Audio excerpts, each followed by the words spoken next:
सुनो, आज मैं तुमसे बात करूंगा उस सबसे बड़े रहस्य की जिसे जाने बिना हजारों घंटे बैठकर भी पढ़ाई नहीं होती। वह रहस्य है मन। भगवद गीता में लॉर्ड कृष्णा ने छठे अध्याय में कहा, बंधुरात्मा आत्मनस्तस्य येनात्मैवात्मना जितः। अर्थात जिसने अपने मन को जीत लिया वही अपना सबसे बड़ा मित्र है, और जिसने मन को नहीं जीता वही अपना सबसे बड़ा शत्रु है। आज हम 1 घंटे में इसी वचन को पढ़ाई के संदर्भ में समझेंगे। अगर तुम एक विद्यार्थी हो, अगर तुम परीक्षा की तैयारी कर रहे हो, अगर तुम्हारा मन बार बार भटकता है, तो ये वचन तुम्हारे लिए ही है। पहली बात, मन क्या है? मन विचारों की एक धारा है। यह हर पल कुछ ना कुछ सोचता रहता है। एक पल में भूत की याद, दूसरे पल में भविष्य की चिंता, तीसरे पल में मोबाइल का नोटिफिकेशन, चौथे पल में दोस्तों की बातें। कृष्ण कहते हैं, इस मन को जीतना ही सबसे बड़ी साधना है, और बिना मन को जीते पढ़ाई जैसा एकाग्रता का काम संभव ही नहीं। तुम चाहे कितनी भी मोटी किताबें लेकर बैठ जाओ, अगर मन इधर उधर भाग रहा है तो तुम केवल पन्ने पलट रहे हो, पढ़ाई नहीं हो रही। इसलिए पहला सूत्र है, पढ़ाई से पहले मन को शांत करो। अब सवाल है, मन को कैसे जीते? क्या उसे बांध दें? नहीं, मन को जीतने का अर्थ उसे मारना नहीं है, बल्कि उसे दिशा देना है। जैसे एक अच्छा सारथी घोड़ों को लगाम देता है, वह घोड़ों को नहीं मारता बल्कि सही रास्ते पर ले जाता है।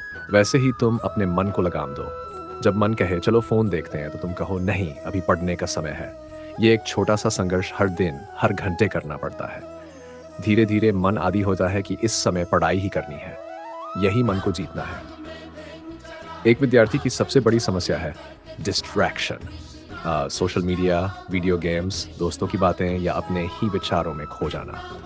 कृष्ण कहते हैं, अभ्यास और वैराग्य से मन स्थिर होता है।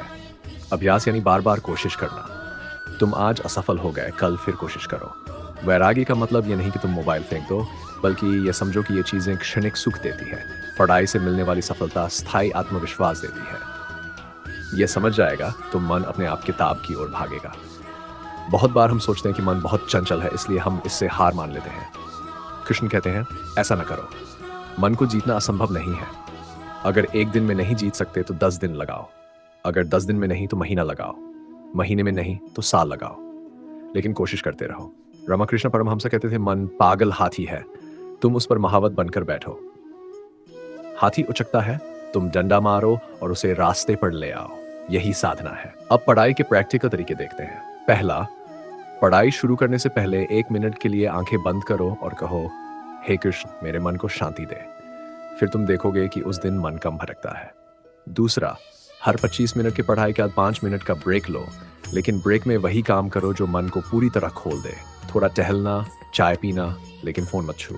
तीसरा, एकाग्रता बढ़ाने के लिए किसी एक टॉपिक को गहराई से पढ़ो, जैसे कि उसके अंदर डूब जाना है। यह ध्यान का अभ्यास है। जब मन भटके तो उसे डांटो मत, बल्कि प्यार से समझाओ। कहो, अरे मन, अभी किताब पर ध्यान दे। मन एक बच्चे की तरह है। बच्चे को मारने से नहीं, प्यार से बहलाने से काम चलता है। इसलिए जब मन बोर हो तो उसे किताब के सबसे दिलचस्प हिस्से से शुरू करो, या एक छोटा सा लक्ष्य रखो, जैसे 10 पेज पढ़ने हैं। फिर मन को इनाम दो। धीरे धीरे मन प्रशिक्षित हो जाता है।